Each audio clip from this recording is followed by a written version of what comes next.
वसुदेवसुतं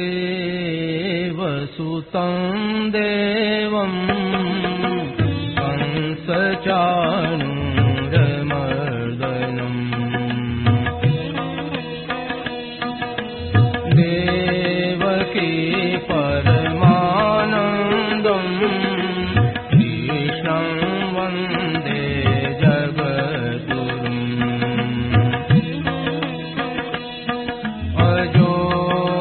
सन्नव्ययात्मा भूतानामीश्वरोऽपि सन् प्रकृतिं स्वामधिष्ठाय सम्भवाम्यात्ममायया यदा यदा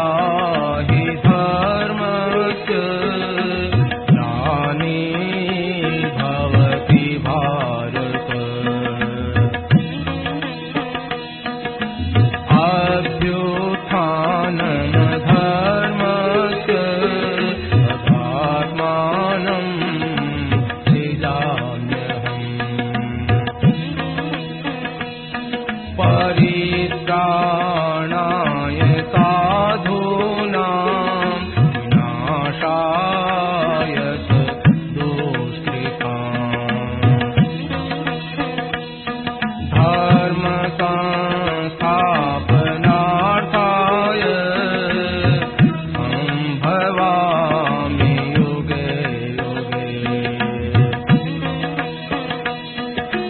जन्म कर्म च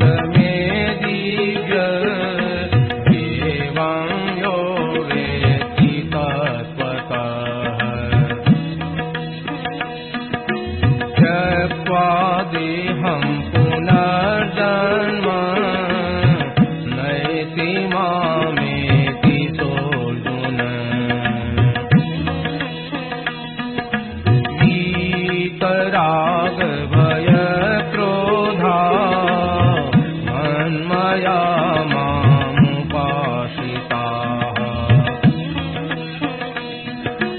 बहवो ज्ञान तपसा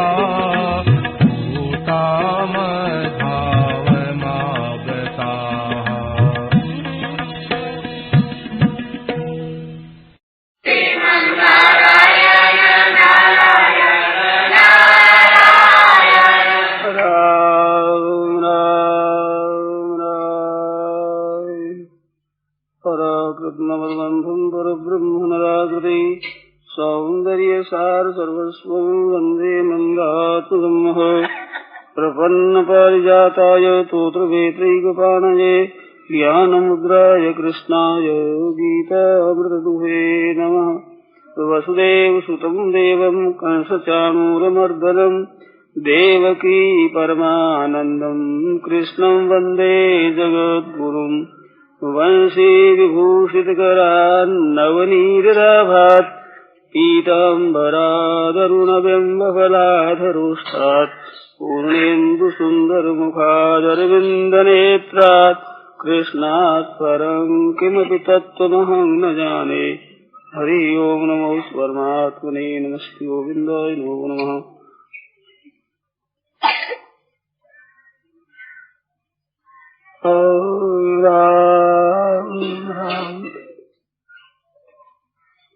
जिसको तत्व ज्ञान कहते हैं, भगवत प्रेम कहते हैं, योग कहते हैं, ये स्वतः सिद्ध है। भक्ति स्वतः सिद्ध है, कर्मयोग स्वतः सिद्ध है, ज्ञान योग स्वतः सिद्ध है। इसमें बाधा क्या है कि स्वयं चेतन होता हुआ, अविनाशी होता हुआ, जड़ और विनाशी के संग से सुख मानने लग गया, ये बाधा आई। और कोई बाधा नहीं, ना पाप है, ना न्याय है, ना अनधिकारी है, ना मूर्खता है, ना विद्वता की कमी है, न कोई प्रारब्ध की कमी है, न कोई साधन की कमी है, कुछ कमी नहीं है। मूल कमी ये है, स्वयं चेतन होता हुआ, स्वयं नित्य होता हुआ, जड़ और अनित्य का सहारा लेता है, इसका भरोसा रखता है, इसका आश्रय रखता है, संबंध मात्र इसके जोड़ने से दुखी हो रहा है और खुद का जोड़ा हुआ। और जब चाहो तभी मिटा दो, इतनी है स्वतंत्रता इसमें। मात्र दुख जितना है, संताप है, जलन है, वह सब की सब इसमें ही है, असत के संबंध से। और संबंध केवल माना हुआ है, संबंध है नहीं, केवल आपने मान लिया। वो मान्यता की जो सद्भावना है उसमें पक्का पड़ गए, यही आफत है। संपूर्ण दुखों का कारण यही। कारण उसका क्या है? ये केवल माना हुआ है नहीं, इसकी व्याख्या करता हूँ। आप बचपन से लेकर आज दिन तक वे ही है जो बचपन में थे, परंतु शरीर और शक्ति, सामर्थ्य, समझ, समय, सामग्री, साथी सब बदल गए, सब बदल, शरीर बदल गए, सब बदल गए, भाव बदल गए, क्रिया बदल गई, ये सब बदल गए, परंतु आप वही हैं। इसमें किसी को संदेह हो तो बोल दो भाई, मैं वही हूँ जो बालकपन में था। तो ये जो आपका ज्ञान है, ये है असली ज्ञान। अब बालकपन में मैं छोटा था, अब मैं मोटा हो गया। बालकपन में ऐसा था, रोगी था, अब निरोग हो गया। ये तो आप शरीर के साथ लेकर बोलते हैं,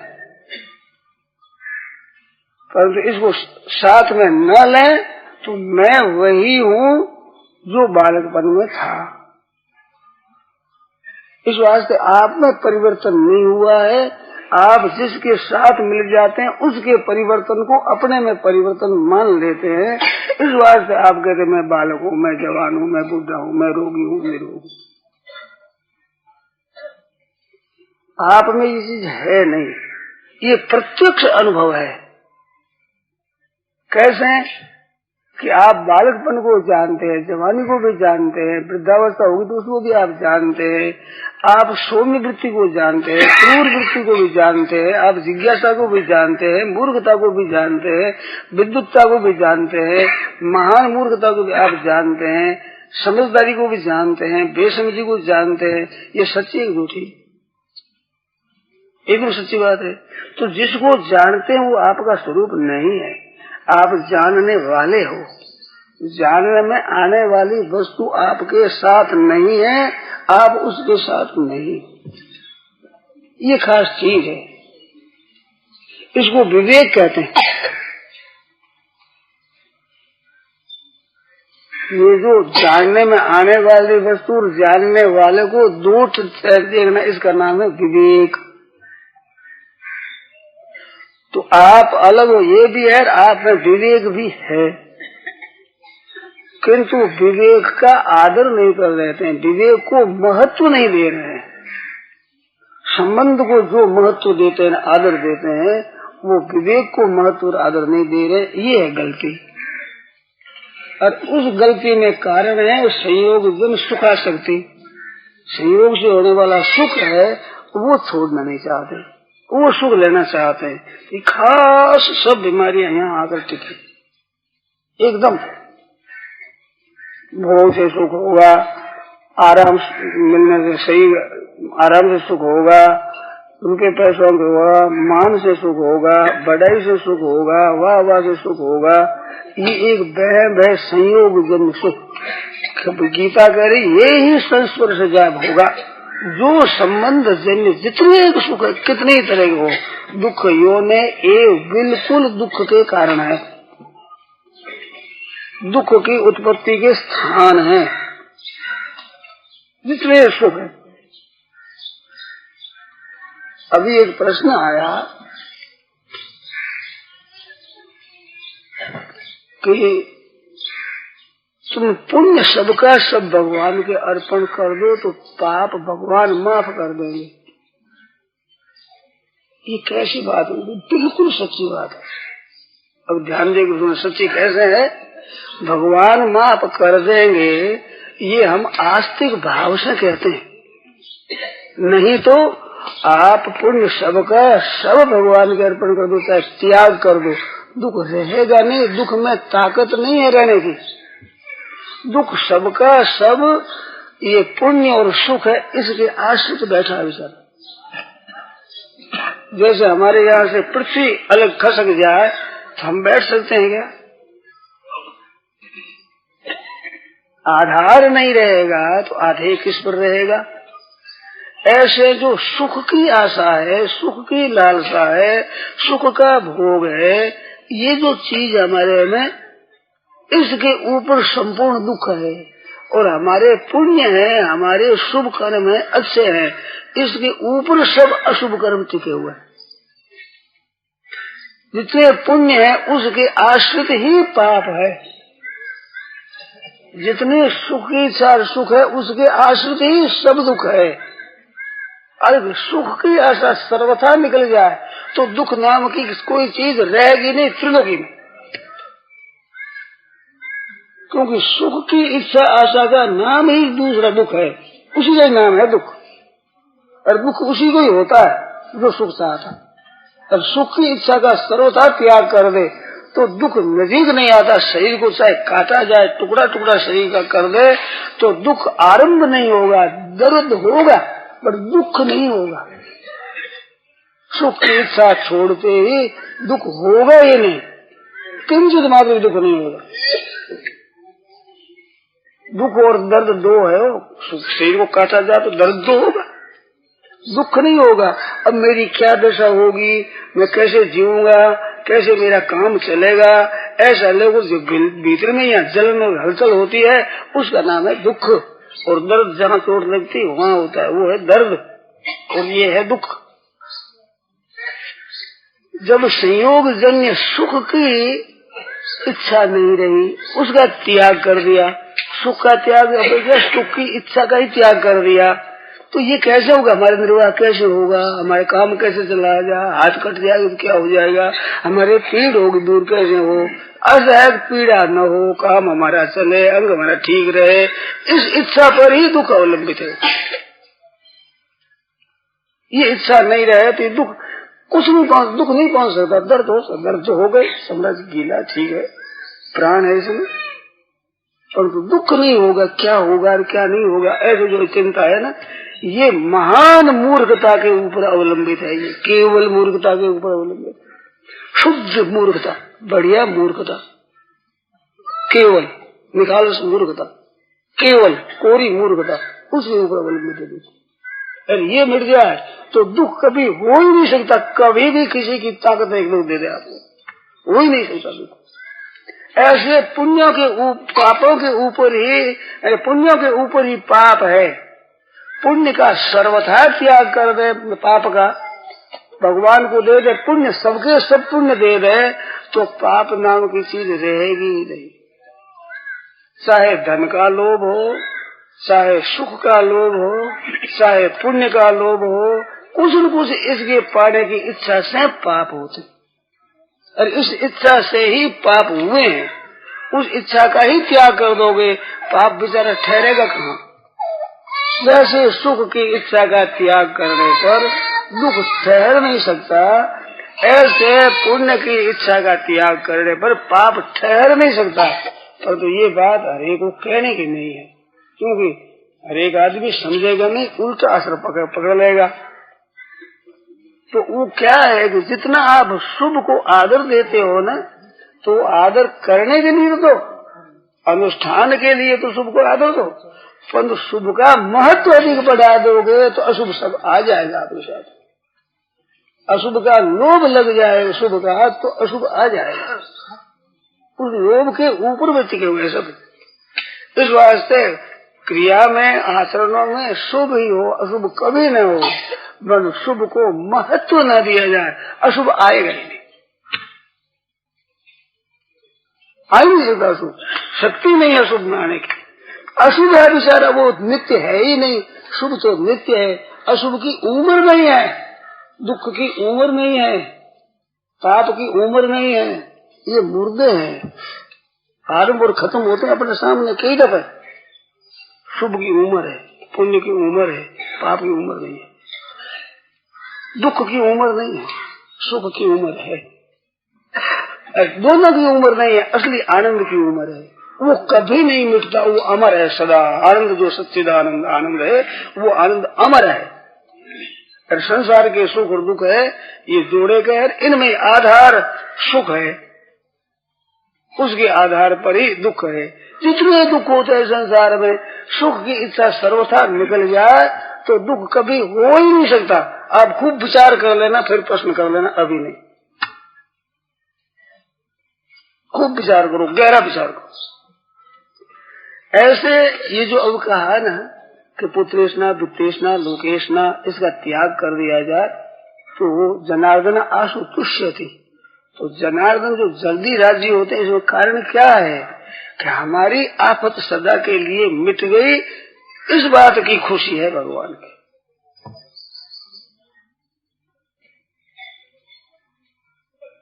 जनार्दन आशु तुष्य थी, तो जनार्दन को कोई धन मिल गया हो, कोई चीज मिल गई हो, जैसे राजी हो जाए, खाना खा लिया, ये नहीं है।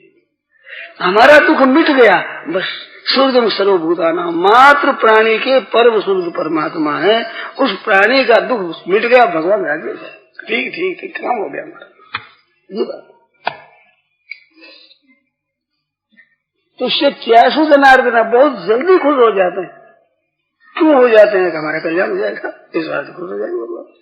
आप भगवान को मानो मत मानो, आज से वो से भगवान को उठाकर फेंक दो और नास्तिक हो जाओ, खंडन में लग जाओ, पर आपका दुख दूर होते ठाकुर जी राजी हो जाएंगे। वो आप फर्क नहीं करते नास्तिक है आस्तिक है, खंडन करता है, मतलब कोई वहाँ है ही नहीं, इस बात का कोई रेखा ही नहीं है। रेखा अगर है तो हमारे जैसे भगवान को भगवान चाहिए, वो तो प्राणी मात्र के सुख से सुखी है, ये निहाल हो जाए, इसका कल्याण हो जाए। तो कल्याण कब हो कि असत का संबंध हम न रखे, जो विनाशी है उसका महत्व अंतःकरण में है। ये महाराज ये बंधन को हो, दुख को हो, आफत को हो, नरक को हो, सबका कारण ये है। और आपके सबके अनुभव की बात है कि संसार के जितने सुख है आदि और अंत वाले होते हैं, आता है जाता है, संयोग होता है वियोग होता है। कोई संसार का सुख आप बता नहीं सकते कि जिसका आरंभ न होता और अंत न होता हो, और आप इनके आदि और अंत को तो आप जानते हो, पर आप खुद अपने आदि और अंत को जानते हैं क्या? बताओ। अपने आदि और अंत का, अपने विनाश का किसी को अनुभव नहीं, और ये आने वाली परिस्थितियों के एक रहने का किसी को अनुभव नहीं, बदलने का अनुभव प्रत्यक्ष है। तो हरदम आप रहते और ये नहीं रहते, उनमें लोलुपता करते हो, तो दुख नहीं मिले तो क्या मिलेगा? जानते हुए अनजान हो जाते हैं।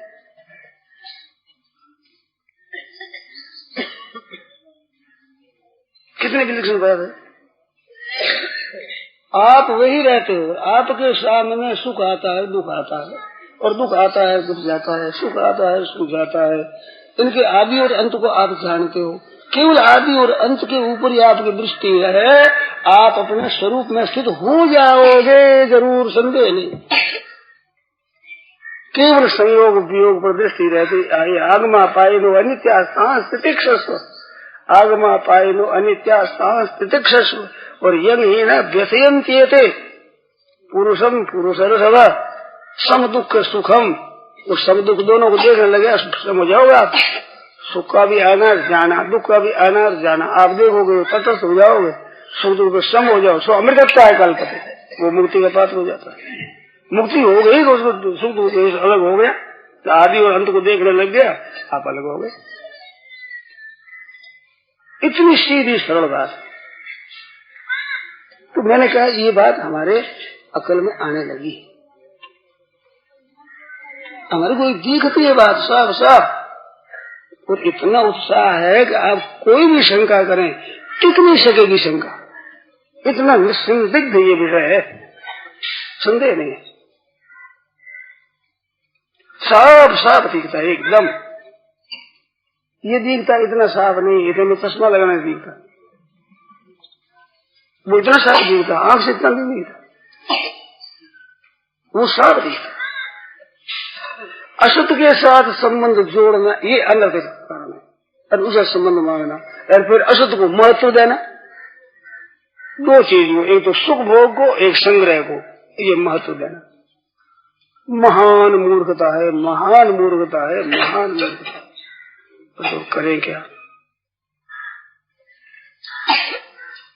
हमारे को देखो तो सब ऐसा करते हैं, कपड़ा भी रखते हैं, रोटी भी खाते हैं, मकान में रहते हैं, पोती पढ़ते हैं, जरूर पड़ती है हमारी, ये बातें करेंगे बस, क्यों चाहे हमारे पूछो फेंक दो। तो बात ऐसी है भाई, हम नहीं कर सके तो हमारी कमजोरी हम मान लेंगे, तो सिद्धांत में कैसे इसको वृद्धि कर देंगे? सिद्धांत तो सिद्धांत ही रहेगा। ऐसी बात है, जहाँ सुख दुख से आप ऊंचे उठे, महान आनंद में आपकी स्थिति होगी। जैसे राम सच्चिदानंद दिनेशा तहमई मोह निशा लवलेशा, हमारे यहाँ रात दिन दो होते हैं, सूरज के यहाँ दो नहीं होते। सूरज में कभी रात होती है क्या? तो रात बिना उसको दिन कहते नहीं, परंतु रहता दिनेशा है, दिन इसके हैं। और क्या हम रात और दिन मांगने वाले, हम सूरज में केवल दिन कहेंगे, और सूरज में दिन रात नाम ही नहीं है, न दिन है न रात है, वो तो है जो तो है। ये तो सापेक्ष शब्द है, दिन की अपेक्षा रात है, रात की अपेक्षा दिन है। ऐसे सुख दुख तो अपेक्षा है, और वो आनंद जो सच्चिदानंद है, वो आनंद है, वो सापेक्ष सुख नहीं है, वो आनंद स्वरूप है। जिस सुख के लिए आप रात दिन भागते हो, पैसा इकट्ठा करते हो, झूठ कपट बेईमानी करने में कमी नहीं रखते हो, और पाते हो सुखी हो जाओ, कभी नहीं होंगे, कभी नहीं होंगे, कभी नहीं होंगे। आफत नहीं मिटेगी, नहीं मिटेगी, नहीं मिटेगी, सच्ची बात है। मैं साफ नहीं कहता हूँ, साफ कहता हूँ, साफ नहीं है, साफ है। मैं वो तुम्हारे दुराशीष नहीं देता हूँ, सच्ची बात है ये।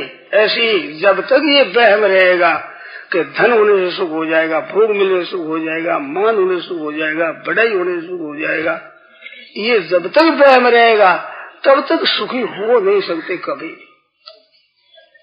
क्योंकि ये पराधीनता का सुख है, और वो सुख तो स्वाधीनता का है, पराधीनता का नाम निशान है। स्वतः ही सुख, स्वाभाविक सुख, स्वतः सिद्ध सुख है, महान सुख है, महान सुखम आत्यंतिकम यत्तद् बुद्धिग्राह्यमतीन्द्रियं वृत्ति यत्र सेवायम स्थितः चलति तत्त्वतः, स्थितः तत्त्वतः न चलति। यं लब्ध्वा च परम लाभम मन्यते नाधिकं ततः यस्मिन् स्थितो दुःखेन गुरुणा विचाल्यते। जिस लाभ से बढ़कर कोई लाभ हो, उसके मानने में नहीं आता, इससे कोई लाभ बढ़कर होता है, कभी किंचित मात्र रेखा तक नहीं आती। मन्यते नाधिकं ततः यं लब्ध्वा, जिस लाभ की प्राप्ति होने पर उससे अधिक कोई लाभ हो सकता है, ये मानने में नहीं आता। और गुरु ना भी दुखे न विचार लेते, गुरुतर दुख से भी विचलित किया नहीं जा सकता। कितना ही दुख आ जाए, वो दुख उसको विचलित कर नहीं सकता, क्योंकि तम विद्या दुख संयोग वियोग, दुख का स्पर्श ही नहीं हुआ। दुख आवे क्या? दुख का संबंध ही नहीं हुआ। दुख आवे कैसे बेचारा, कैसे आवे? पहले तो संबंध हुए तब आवे। दुख नजीक नहीं फटकता, और बिल्कुल मुफ्त में सुख है, कौड़ी लगे न सदा। और आपका हमारा सबका उस सुख पर अधिकार है। धन पर अधिकार बरोबर नहीं, भोगों पर अधिकार बरोबर नहीं, निरोगता पर अधिकार नहीं, मान बढ़ाई पर अधिकार नहीं, सांसारिक जितने की अनुकूलता आप चाहते हो उस पर किसी का भी अधिकार नहीं है। और इस महान आनंद पर सबका अधिकार है, कोई अधिकारी नहीं है, सबका अधिकार है। केवल केवल आपका अनुभव है कि आप तो रहते हो और जाड़े आने वाले पर आप दृष्टि रखकर उसके द्वारा सुख चाहते हो।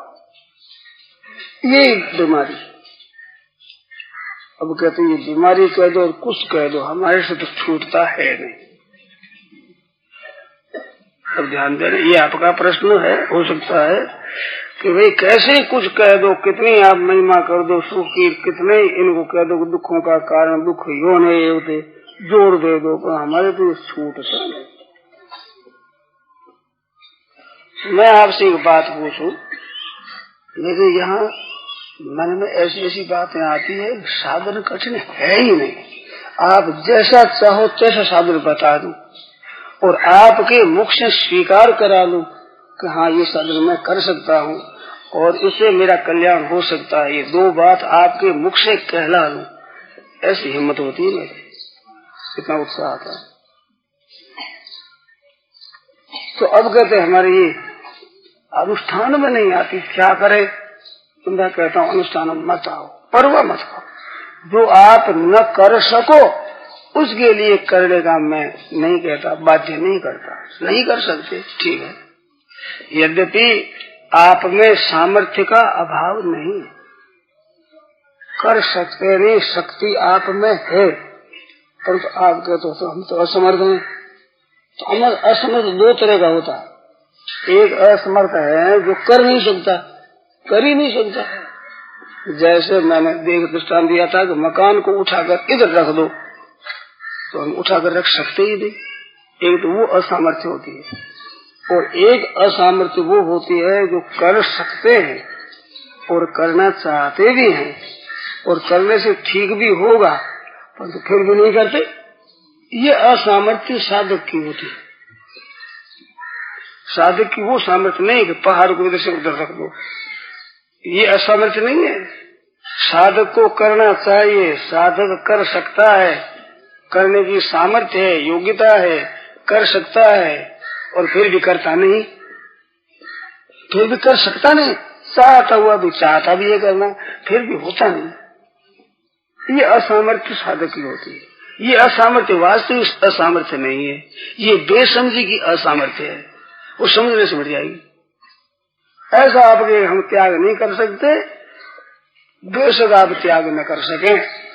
एक मेरी प्रार्थना है कि बात ये सच्ची है कि जितना दुख है वो विनाशी के ये संबंध से है, जड़ के विनाशी के आने जाने वाले चीजों के साथ संबंध से दुख है, ये बात सच्ची है। इतना आप बिल्कुल हृदय से स्वीकार कर लें और शंका हो उतनी शंका हो हमारे सामने रखें। अभी थोड़ा ठहर जा पीछे, अभी शंका न रख, अभी नोट कर लो, याद कर लो, जितनी जितनी शंका सामने रखो। तो ये बात है कि हमारे समझ में आ गया कि असत के संबंध बिना सत को कभी दुख हो नहीं सकता, हो ही नहीं सकता।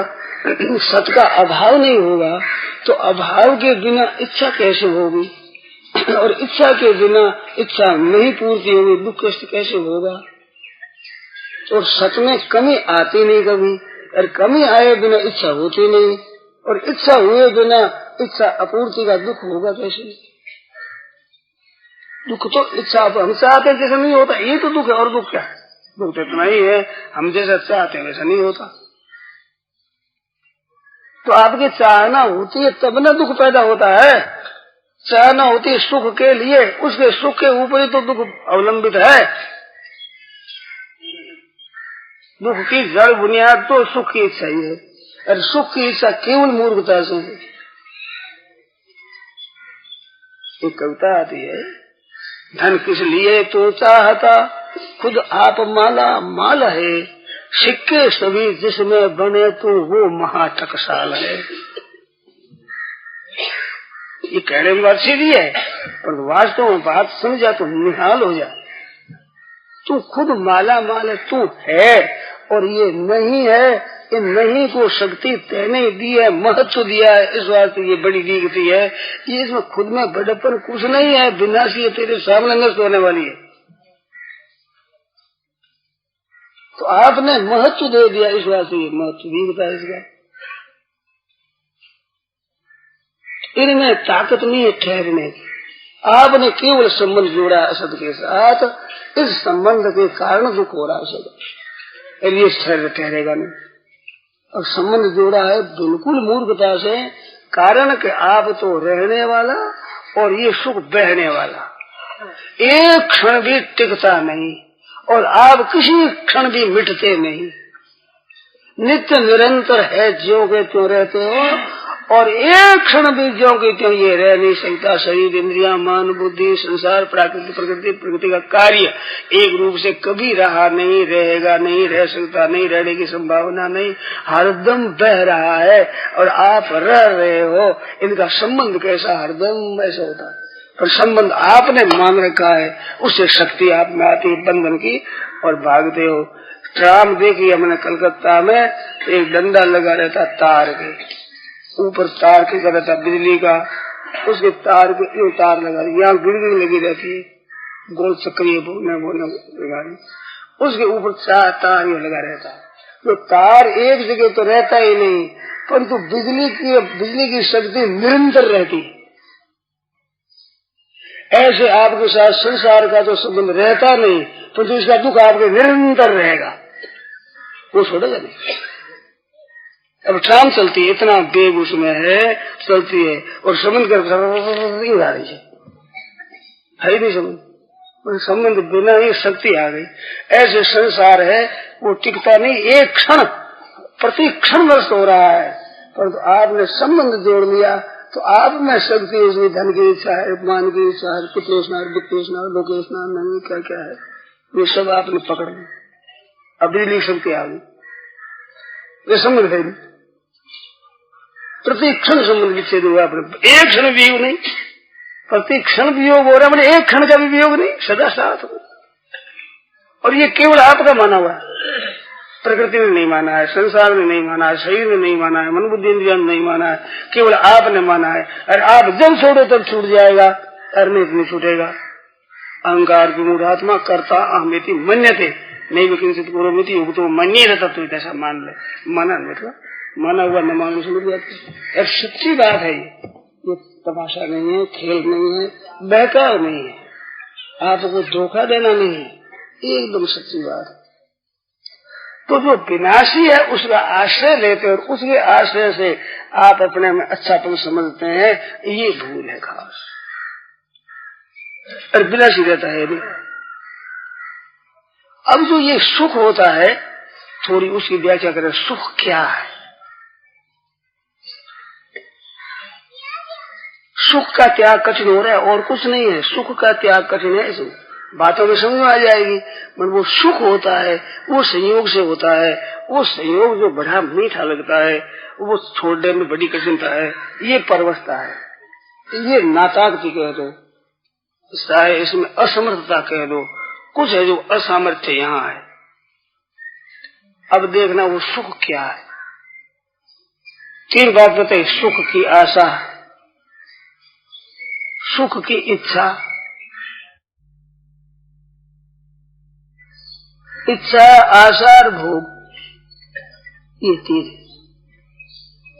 सुख मिले तो ये तो इच्छा हुई, और अब मिल जाएगा ये आशा हुई, और अब मिल गया ये संभोग हुआ, ये है चीज। अब वो जो आशा होती है, फिर पहले इच्छा होती है, फिर आशा होती है, फिर संयोग होता है, फिर उसका संयोग होता है। संयोग में सुख है। अब ध्यान देना, मैं ध्यान देने की बात कहता हूँ, उस पर ध्यान दो। मानो थोड़ी बारीक बात है, गहरे उतर करके समझो। सुख की कामना में एक विलक्षण सुख है, और जो आशा लग जाती है तो सुख बड़ा सुख होता है। आशा में बड़ा सुख दिखता है। उम्मीदवारी हो गई, 1000 रुपया मिले, कामना हुई, और 1000 रुपयों की आशा लग गई, अब बस ये तो मिलने वाला ही है, तो 1000 रुपयों के मिलने की संभावना में सुख होगा। अब बारीक बात क्या है कि जो जो रुपये नजीक आते हैं क्यों क्यों सुख कम होता है, ये ध्यान देने की बात है। तो वो दिखता नहीं, ज्यादा दिखता है। कम आते आते आते ये रुपये मिल गए तो मिलने में वो सुख नहीं है जो आशा में था। सुख की आशा के समय जो एक मस्ती खुशी उसका रस था, वो रुपयों का रस रुपये मिलने पर वो नहीं रहा।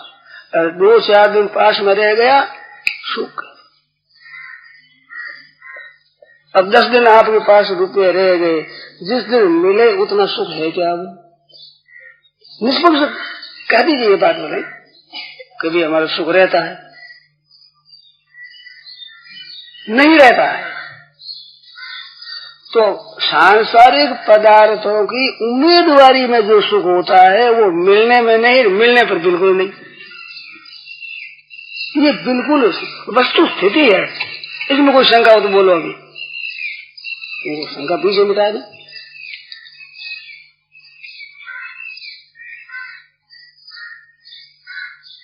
तो एक सुख मानते हैं 1000 रुपये 10,000 रुपये हमारे पास है, एक सुख है, तो अभिमान जन्य सुख है। वो रुपयों का सुख नहीं है, वो रुपयों के अभिमान का सुख है। और वो भी कोई मिट जाएगा, पर उसकी अभी व्याख्या नहीं करनी है। ये संसार की तरफ चलने से सुख की उम्मीदवारी में जो सुख है वो हटते हटते हटते अंत में दुख रूप से परिणित, दुख रूप में परिणित हो जाएगा, दुख रूप हो जाएगा।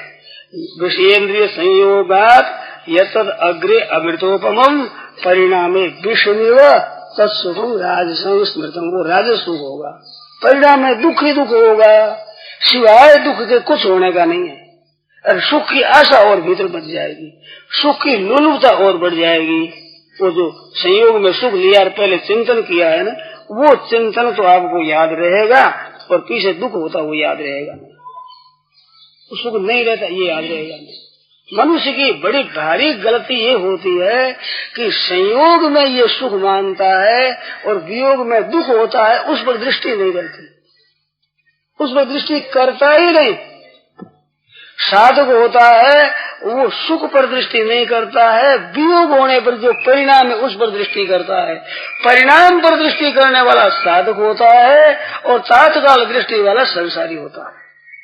ये नियम, जिसकी परिणाम पर दृष्टि लगी रहे, परिणाम क्या होगा? परिणाम सिवाय दुख कुछ नहीं होगा। जिसने जितना ही अधिक सुख भोगा है उसको अधिक सुखों की इच्छा तंग करती है। जिस जन बेचारों ने नाम ही नहीं सुना, भोगा ही नहीं, तो उन्हें क्या पता? जितना सुख अधिक भोगा है उतना अभाव ज्यादा दिखेगा आपको, और अभाव में किसी सुख होता नहीं, अभाव में दुख होता है। तो जो भोगों से परिचय ज्यादा कर लोगे त्यों ही त्यों अभाव बहुत खटकेगा, बहुत। तो उद्योग करते हैं ज्यादा सुख करने का, भोगने का, तो दुख बढ़ेगा, प्रतिक्षण बढ़ेगा दुख, इसमें संदेह नहीं। अब संसार की तरफ सुख देखते हो तो आरंभ में अमृत की तरह दिखता है। क्यों दिखता है? कि जो आपकी लालसा लगी है ना सुख पाने की, और वो लालसा जितनी जोरदार है उतना ही संयोग में सुख होगा। अगर वो जोरदार नहीं, मामूली है, तो उस चीज के मिलने पर मामूली सुख होगा। और आपके लालसा है ही नहीं तो उस चीज के मिलने से सुख होगा ही नहीं। एक आदमी है, एक कल्पना करो, उसने विचार किया कि एक कुत्ता हम पाल लें, तो कुत्ता मिल जाए छोटा बच्चा तो उसको हम पाले, अपने पास में रखें। एक शौक होती है, मैंने खोज की है इसकी, ये अंग्रेज लोग कुत्ता रखते हैं तो क्या फायदा है इससे। अरे विषय ना, कलकत्ता में रहने का काम पड़ा तो हजारों रुपया लगाते, हजारों, और बहुत ज्यादा उसका आदर। तो मैंने खोज करी थी क्या इसमें महत्व क्या है। एक घर में कुत्ता, जैसे कि कमरा 3 पास में, 3 कमरा पर पलंग बिछे, ऊपर गद्दा रखा हुआ और 3 पंखा चलते हैं। मर्जी आवे जिस पलंग पर बैठे वही मौज, वहां बैठे कुत्ता। और खिलाने वाले आदमी, टहलाने वाले आदमी, नलाने वाले आदमी के ऊपर रखे हुए। कलकत्ते की बात है, बीती हुई घटना है। और वहां से बम्बई पहुंचा गया, तो नई फेट गाड़ी लेकर उसमें पहुंचाया गया बम्बई।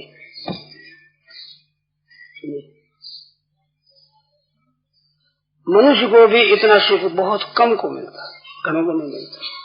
तो संसारिक सुख तो मिला तो कुत्ते में मिल जाएगा, क्या दिखता कभी आपने? वो लिखा और कुत्ते में मिल जाएगा। मन पारमार्थिक उद्धार, वो पारमार्थिक लाभ ले लोगे क्या? और भी तो समझा मैं कैसे? मैंने कहा मेरे को कुछ समझ मेरा आने लगी ये बात कि ऐसी बात है। अब परमात्मा की तरफ चलो आप, तो भोगों में राग होने से पारमार्थिक बातें कठिन मालूम देती है। इसमें कठिनता का नाम निशान नहीं है, पूरा आनंद ही आनंद है। मेरे को व्याख्यान तो बहुत वर्ष हो गए, गीता पढ़ते हुए बहुत वर्ष हो गए। सम्मत 72 से विक्रम सम्मत 72, ये नहीं, ईसाई नहीं, ईसा का नहीं, ईसवी सम्मत नहीं, विक्रम सम्मत 72 से गीता का परिचय हुआ। उसके बाद में मैंने इतना आदर नहीं किया। परिचय ऐसे हुआ, उसको संस्कृत सीखा मैं तो कैसी है बुद्धि, ऐसे समझने के लिए न तद्भाष्यते सूर्यो न शशांको न पावको यद्गत्वा न निवर्तन्ते तद्धाम परम मम, ये सिखाया गया। मैंने सीख लिया, ना तो कुछ अर्थ समझता और कहाँ का ये पता नहीं, क्या श्लोक है क्या होता पता ही नहीं। अब गुरु ने सिखा दिया, सीख लिया। पीछे विचार जब गीता का निकला, गीता तो 74-75 सम्मत से मैं गीता का पाठ करने लगा और रुचि आने लगी कि गीता पढ़ लो, और पढ़ाई हमें अच्छी नहीं लगती, गीता पढ़ा दो। महाराज से कहा तुम व्याकरण पढ़ दो फिर गीता आ जाएगी। तो विश्वास कर लिया, पढ़ाई के मेरे रुचि नहीं, गुरु ने पढ़ा दिया। इतना वर्षों से गीता पढ़ता हूँ और आप लोगों के सामने 40 वर्ष से अधिक हो गए हैं गीता का विवेचन करते हुए, परंतु यतदग्रे विष्णुव परिणाम अमृतो, ये श्लोक है, ये मेरे समझ में नहीं आया। मैंने कई बार व्याख्यान में कहा है और ये गीता पढ़ने वाले इनके सामने कहा है कि भाई मेरे ये श्लोक समझ में नहीं आता। कैसे नहीं आता? यतदग्रे विषमेव, आरंभ में तो जहर की तरह होता है और परिणाम में अमृत की तरह होता है, वो सात्विक होता है, आत्म परमात्मा विषय बुद्धि की प्रसन्नता से पैदा होने वाला होता है, ऐसा सुख है। तो ये बातें तो समझ में आती है, पर आरंभ में जहर की तरह होता है, ये समझ नहीं आती। इस सुख में तो लगते ही आनंद होता, इसमें तो लग जाओ आनंद, सुख ही होगा। ये जहर की तरह ये हमारे अकल में नहीं आती।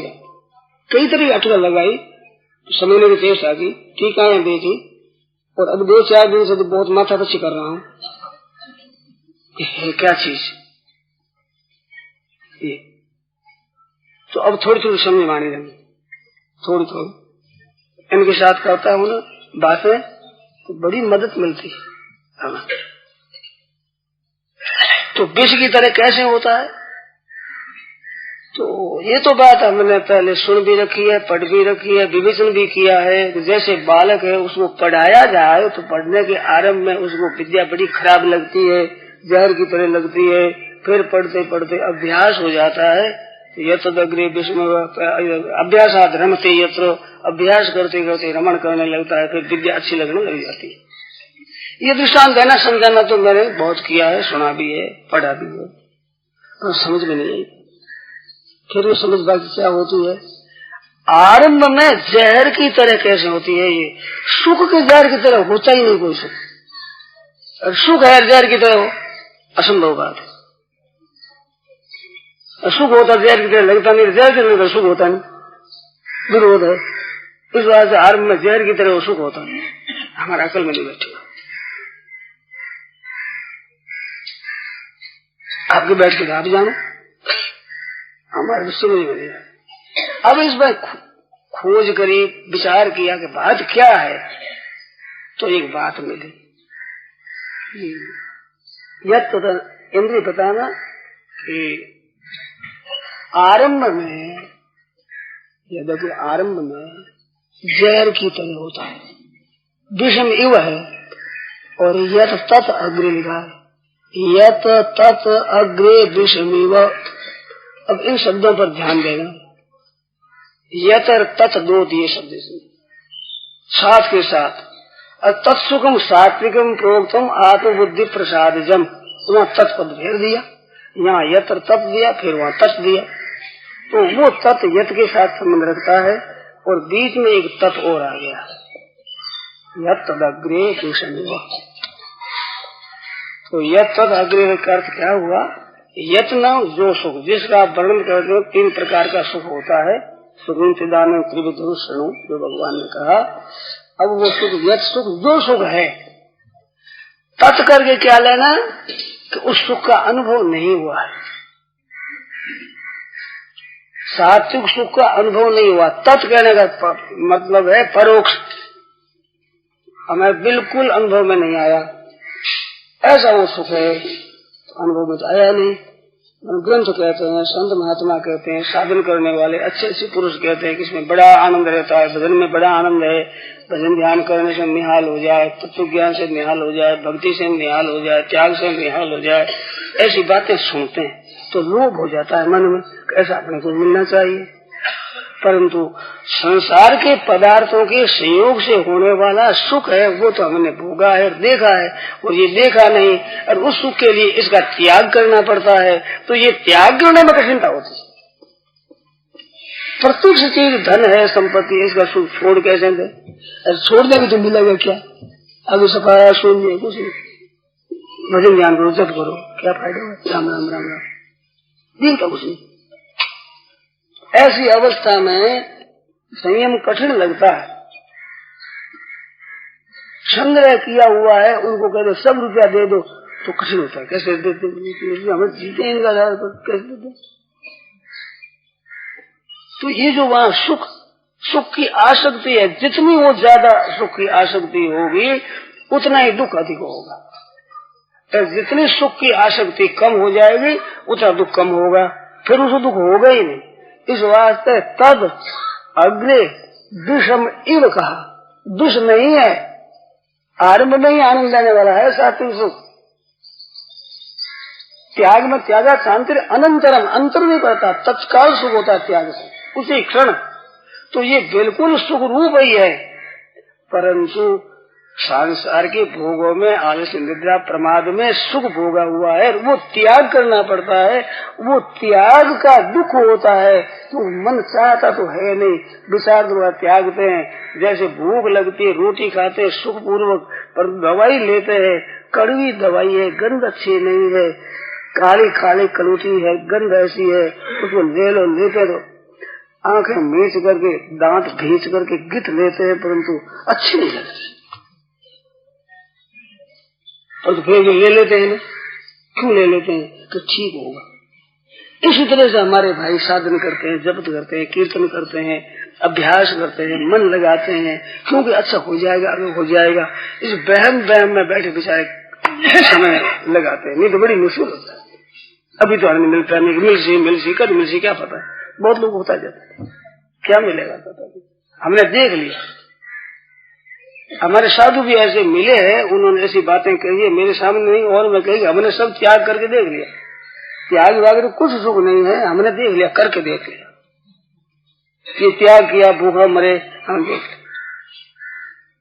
पैसा ही नहीं लेना है, कपड़े नहीं पहनना है, टाट पहनना है, मैंने देखा है टाट पहने हुए, देखा, ऐसा रख दिया, पर कुछ नहीं मिला, धोखा है। और अब दुख तो पा गए बेचारे, सुख मिला नहीं। इसमें विवेक विचार की कमी है, और दूसरे संग की कमी। वास्तविक बात बताने वाला सज्जनों बहुत दुर्लभ है, बहुत दुर्लभ। गहरे उतर करके स्वयं विचार ही नहीं करते, क्या बताऊं। तो वो आरंभ में जहर की तरह दिखता है, राजसी तामसी सुख के त्याग के कारण, और यह तत् का मतलब है परोक्ष है, अभी तक उस सुख का अनुभव हुआ नहीं। अनुभव नहीं हुआ इतनी बात नहीं है, विश्वास भी पक्का नहीं हुआ। अज्ञस्य अश्रद्धानस्य संशयात्मा विनश्यति।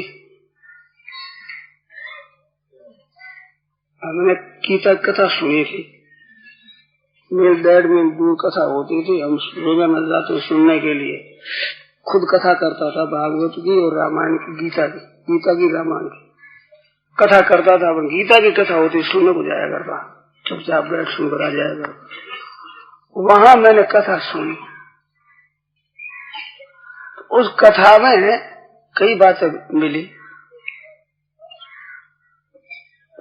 तो यह तदग्रे विषमेव परिणामी अमृतोपमम, आरंभ में जहर की तरह जो होता है सुख, वो सुख मिला नहीं, और मिला नहीं साथ के साथ शुद्ध भी नहीं हुई, विश्वास भी नहीं हुआ। इस बात से श्लोक याद आया, अज्ञ शास्त्र। उस गीता की कथा में हमारे को ये श्लोक मिला। ये श्लोक है 4थे अध्याय का 40वां। तो 4 लेकर तो 44 धारा हो जाएगी ना। तो उन्होंने कहा कि अगर तुम नहीं मानोगे तो 44 की धारा तुम्हारे लागू पड़ेगी। ये बात को याद रहेगी। 4थे अध्याय का 40वां श्लोक। अज्ञस्य अश्रद्धानस्य, स्वयं तो जानता नहीं और दूसरे का ही मानता नहीं, और संदेह भीतर पड़े हैं। ये असली घातक अवस्था है। अज्ञस्य अश्रद्धानस्य संशयात्मा विनश्यति, नायं लोकोऽसि न परो न सुखम संशयात्मना। ये 4:40 की धारा है। तो अज्ञता है और श्रद्धा भी नहीं, चाहे तो वो ज्ञान हो जाए सात्विक सुख का, चाहे सात्विक सुख पर श्रद्धा हो जाए, विश्वास का हाँ मिलेगा। ये 2 हो जाए तो संदेह दूर कर देगा। ये दोनों ही नहीं है तो संदेह रहेगा, और संदेह तो है मजबूत, और ना है श्रद्धा और ना है अनुभव। ऐसी अवस्था में जो सात्विक सुख की तरफ चलता है उसको दुख अधिक होता है। विश्वास कर ले तो अधिक नहीं होगा, सहलेगा। जैसे उनके आने की उम्मीद है, रातों तक जाएंगे, खड़े खड़े रात्रि में गाड़ी में सैर करके चले जाएंगे और कह देंगे निहाल हो गया, आज आ गए, नहीं आ नहीं सकते ऐसी भीड़ में। तो रात भर खड़े खड़े गए, जिसमें खुशी होती है, कारण कि अगर धन मिलेगा ये उसे विश्वास है, मिलेगा न मिले। और सात्विक तो मिलेगा ही, परमात्मा की प्राप्ति तो होगी ही निश्चित है। कभी है नहीं जो ध्यावे सो पावे, नहीं तो साक्षी सब संत। तुलसी सीता राम कहू दृढ़ राखो विश्वास, कबहू बिगड़े ना सुने रामचंद्र के दास। इसमें बिगाड़ कभी हुआ ही नहीं, किसी का होगा ही नहीं, संभव ही नहीं है। क्यों? असली बात है, कैसे बिगाड़ हो जाएगा। तो ऐसा विश्वास हो तो आरंभ में उसको दुख नहीं दिखेगा, और अनुभव हो जाए सुख का कुछ तो दुख नहीं दिखेगा। तो अभ्यास से रमण होता है। अभ्यासाद रमते यत्र, जिस सुख से अभ्यास से रमण होता है। अभ्यास करते करते कुछ मन लगने लगता है, नाम जप में लगता है, कीर्तन में लगता है, स्वाध्याय में लगता है, सत्संग सुनने में मन लगता है। तो मन लगता है तो रस आने लग जाता है। फिर ये अवस्था नहीं रहती कि जहर की तरह ही हो। मेरे समझ में क्यों नहीं आती कि जहर की यदि इतने में सुख मिलता है, कैसे जहर की तरह कहे इसको। तो थोड़ी बहुत संसार से रुचि हो गई, उसीलिए जहर की तरह ये नहीं रहेगा। परंतु जबरदस्ती उसे हटाकर इसे लगाया, जैसे बच्चे को जबरदस्ती विद्या अध्ययन में लगाया जाए तो वो विद्या उसको कड़वी लगती है। अरे विद्या आई नहीं, कड़वी क्या लगी। ऐसे सात्विक सुख हुआ ही नहीं। ये जो पहले मैंने शंका की, सुख है विष की तरह, तो सुख के भी तो विष तरह होता है। कभी से सात्विक होता है, राजस होता है, तामस हो, विष की तरह सुख कैसे होगा। तो सुख की इच्छा है मन में, सात्विक सुख की, परंतु त्याग में कठिनता मालूम होती है। तो जितना भोगों में राग है, आसक्ति है, उतना ही सात्विक सुख कठिन मालूम देगा। नहीं तो सात्विक सुख में तो आनंद आनंद है, कोरा आनंद है, निखालस आनंद है, एकदम ही आफत मिटती, सभी आफत मिटती जाती है, सुख होता है। परंतु जितना संसार के भोगों में संग्रह में दो चीज है, संग्रह और भोग, इनमें आसक्ति है, प्रियता है, महत्ता अंतःकरण में है, तब तक बड़ा दुख होता है। दुख होता है इनके त्याग में, सात्विक सुख में नहीं है। सात्विक सुख में वो दुख नहीं है, दुख है इनके त्याग में, क्योंकि राग अधिक होता है इसलिए। तो यत्तदग्रे विषमेवा, परंतु ज्यों ज्यों इसमें प्रवेश होता है त्यों ही ज्यों इसमें विलक्षण आनंद खुलता है, तो ऐसा खिलता है कि बाहर की कितनी चाहे प्रतिकूलता क्यों न हो वो छोड़ नहीं सकता। सत्संग में भी उन बातों की सुनते ही गदगद हो जाते, आज बात बनी मार्ग में, वो साधक होते, वो सत्संगी होते, उस सत्संग को चाहते हैं, उस तत्व को चाहते हैं। नहीं तो गाना बजाना कर दो, घर बैठो अल्लाह हो गया, भोगी है सब, कोई योगी नहीं। योगी होगा तो असली चीज को पकड़ेगा, तो असली चीज को पकड़ेगा तो वो फिर उसको दुख रूप नहीं दिखेगा, कभी विषय की तरह नहीं दिखेगा। सात्विक सुख, उस सात्विक सुख में आनंद आता है, किसी भोग में नहीं, किसी राग में नहीं सुख होता है। आप इतने बैठे हो, ना शब्द है, ना स्पर्श है, ना रूप है, ना रस है, ना गंध है, ना आराम है, ना मान है, ना बढ़ाई है, ना धन मिलता है, फिर भी आप सुनने के लिए आते हो, तो कुछ न कुछ सुख मिलता है। नहीं तो टिक नहीं सकता आदमी, ठहर नहीं सकता, भागेगा, कोई भी टिक नहीं सकता, कितना दिन टिकेगा। तो सुख मिलता है ये मानना पड़ेगा, तो सुख मिलता है उसको जैसे तरह नहीं दिखता। ये मेरी शंका प्रश्न होगी कि यत्तदग्रे विष में वो कैसे है, विष की तरह होता ही नहीं है, तो ये तो आरंभी आनंद देने वाला है, तो विष की तरह होता है। यत तत् बताए, यत मानो जो सुख, तत् नाम परोक्ष है, बिल्कुल उसका अनुभव हुआ नहीं, श्रद्धा भी हुई नहीं, उसको श्रद्धा हुई है, उसके अनुसार वे करता है, और करता है मिलता कुछ है नहीं। जप भी करे, ध्यान भी रहे, कीर्तन भी करे, पुस्तक भी पढ़े, सत्संग में भी जावे, मन लगता है नहीं, अब भोग छूट जाते हैं उधर से, इधर कुछ मिलता नहीं, बड़ी आफत होती। इस आफत में फंसा हुआ है, उस आफत का वर्णन है यत्तदग्रे विषमेव। परिणाम है अमृतोपम, परिणाम में अमृत की तरह होता है। ये भी हमें समझ में कम आता है। अमृतोपम क्या, अमृत रूप होता है। गुणानेतान अतीत्य त्रीन देही देह समुद्भवान जन्म मृत्यु जरा दुख विमुक्ता अमृतम अश्नुते, अमृता का तो अनुभव होता है। अमृत की तरह क्या है, नाश होने वाले की तरह उपमा दी जाए।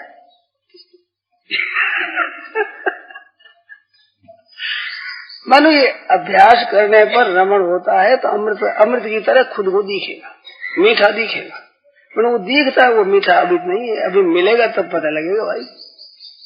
अभ्यास में रमण होता है तो उसमें सुख दिखता है, अमृत की तरह बड़ा अच्छा लगता है, बड़ा अच्छा लगता है। सत्संग में अच्छा विषय चले गहरा तो बड़ा आनंद आता है, मन ही मन में राजी होते हैं। ये विषय जन सुख नहीं है, ये पारमार्थिक सुख है,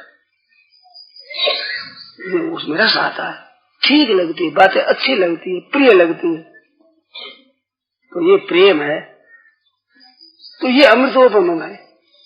आत्म बुद्धि प्रसाद जब परमात्मा विषय बुद्धि की प्रसन्नता से पैदा होता है तो वो फिर हो जाएगा। फिर बुद्धि जो जो परमात्मा में प्रविष्ट होगी, जो जो उधर में प्रवेश होते महान आनंद खुलते खुलते महान आनंद हो जाएगा, जिसका कोई पारावार नहीं। जैसे मध्याह्न के बाद वृक्षों की छाया बढ़ने लगती है, वो बढ़ते बढ़ते बढ़ते बहुत लंबी हो जाती है छाया, और लंबी होकर के ऐसा होता है छाया ही छाया हो जाती, गाँव रहता ही कहीं। ऐसे ही सात्विक सुख है, ये छाया शांति थी, बढ़ते बढ़ते बढ़ते इतनी होती है, दुख रहते ही महान आनंद हो जाता है, बड़ी विलक्षण शांति, बड़ा विलक्षण और स्वतंत्रता होती है, पराधीनता का नाम निशान नहीं, इतना स्वाधीनता का सुख, इतनी मस्ती आती, किसी की अधीन नहीं कभी, ऐसा होता है। तो वो सुख सात्विक होता है। सात्विक सुख से अगाड़ी फिर वो गुणातीत सुख होता है, सात्विक से भी बढ़कर होता है।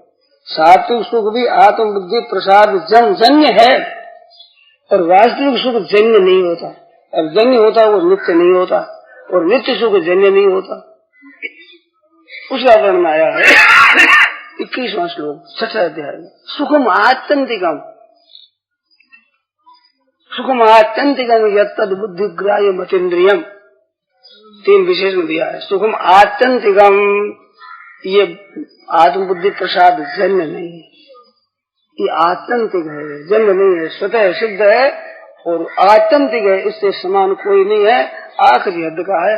सुखम आत्यंतिकम यत्तद बुद्धिग्राह्यम, बुद्धिग्राह्य का मतलब बुद्धि उसको पकड़ती है नहीं, बुद्धि जागृत रहती है, नींद नहीं है, नींद से विलक्षण है, ये है बुद्धिग्राह्यम कहने का तात्पर्य। अतीन्द्रियम, इंद्रियों के संबंध से होने वाला नहीं है, ना इंद्रियों से संबंध से होने वाला है, ना नींद से होने वाला है, और आत्यंतिक है, वो वास्तव में तात्विक सुख है।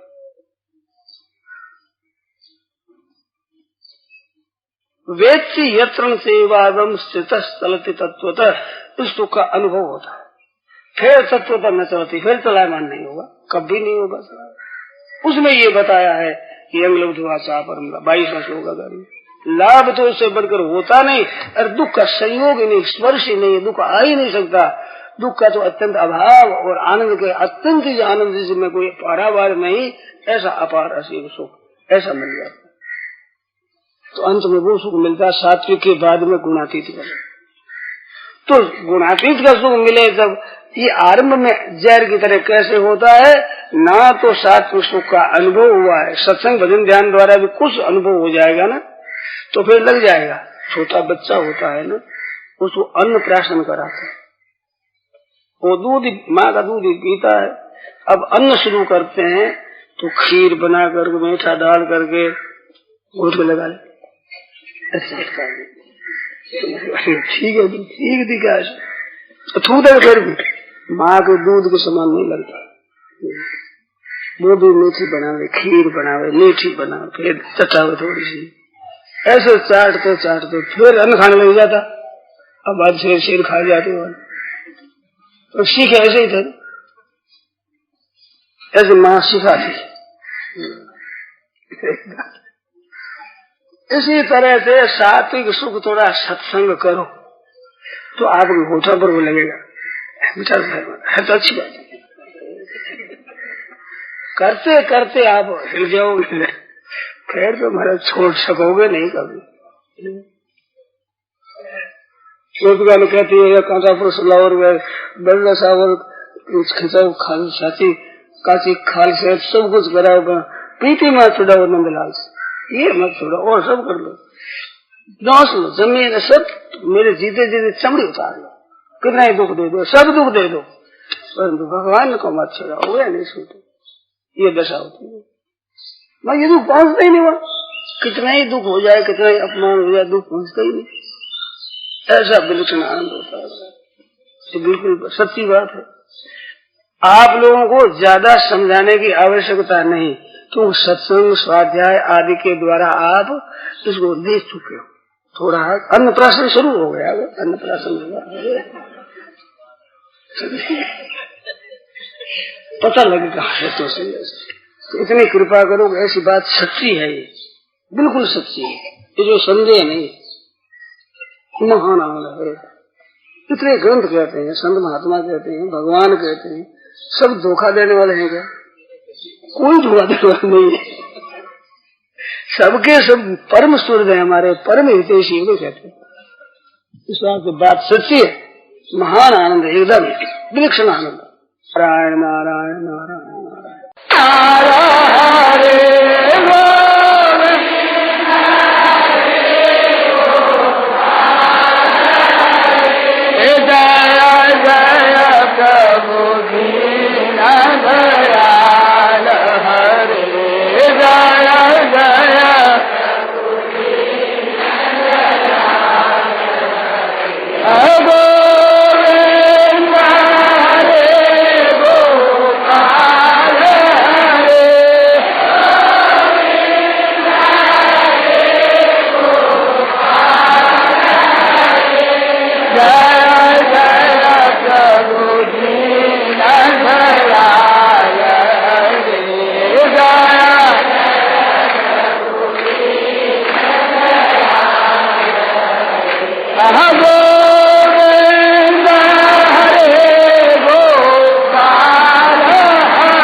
हरे गोविंद हरे गोपाल हरे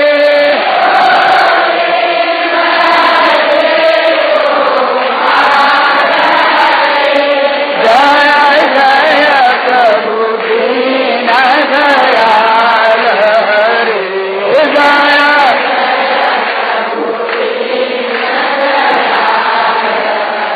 हरे गोविंद हरे गोपाल हरे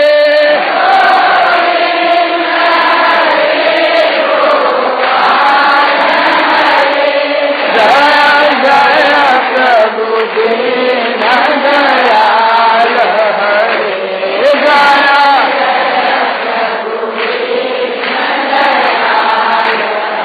यावर रामचंद्र की जय मोर मुकुट वंशी वाले की जय।